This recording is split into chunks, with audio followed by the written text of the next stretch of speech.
Hello everyone, नमस्कार।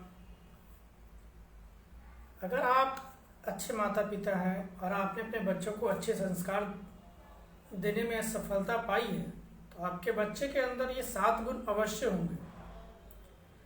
इसलिए हर parents को अच्छे संस्कार देने में ही अधिक यकीन करना चाहिए, क्योंकि समय और परिस्थिति के अनुसार यही गुण उन्हें अपने अच्छे भविष्य को बनाने के लिए प्रेरित करेंगी, मौका और प्रदान करेंगी, या फिर जो भी स्थिति है उनसे निपटने में सहायता करेंगी। क्योंकि परिस्थितियां क्या होंगी ये कोई भी इंसान नहीं जानता। ये 7 गुण हैं जो मैंने कई सारे लोगों को पढ़ने के बाद देखा कि सारे 7 गुण पाए ही जा रहे हर इंसान में। तो ये सबसे पहला है, दूसरों का बुरा नहीं सोचेंगे। आपके अंदर कभी घमंड नहीं होगा, तभी आप दूसरे का बुरा नहीं सोच पाएंगे। दूसरा है, सभी इंसान और दूसरे प्राणियों के दुख दर्द को भी आप महसूस करेंगे।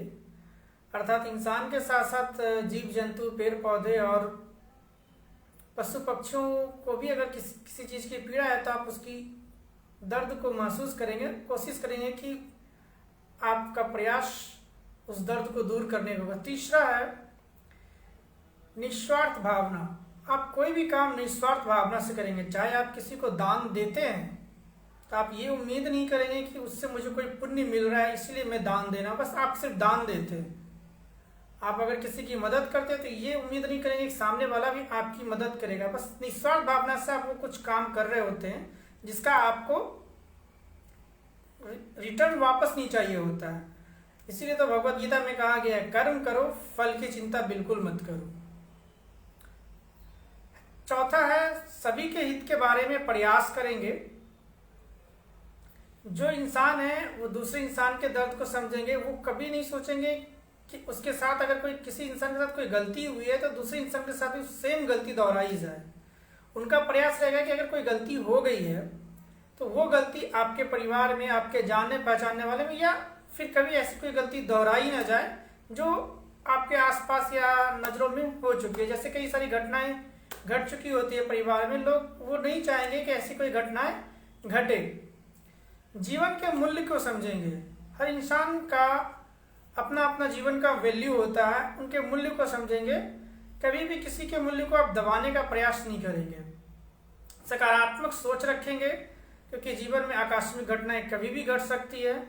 जैसे श्री राम के जीवन में घटा था, तो ऐसी घटनाएं हर इंसान के जीवन में घट सकती है। तो जो भी है, जो भी घटनाएं घट रही है, उसके बाद आप पॉजिटिविटी के साथ आप पॉजिटिव निर्णय लेने का कोशिश करेंगे, ना कि कोई निगेटिव निर्णय लेकर जिंदगी भर के लिए अपना सरदर्द झेलते रहेंगे। ज़्यादातर लड़कियां शादी के बाद इस दर्द को अधिक महसूस करती है। अगले जन्म के लिए कोई भी कार्य नहीं करेंगे।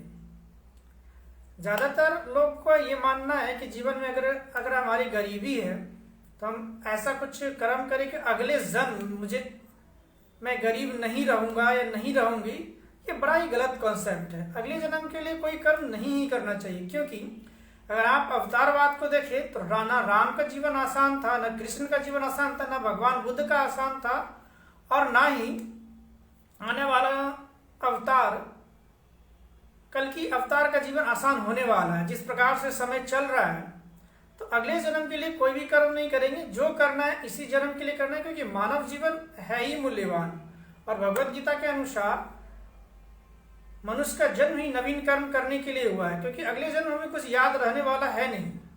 फिर भी न जाने क्यों ऐसा लोग कर्म करते कि अगले जन्म मुझे कुछ अच्छा मिलेगा।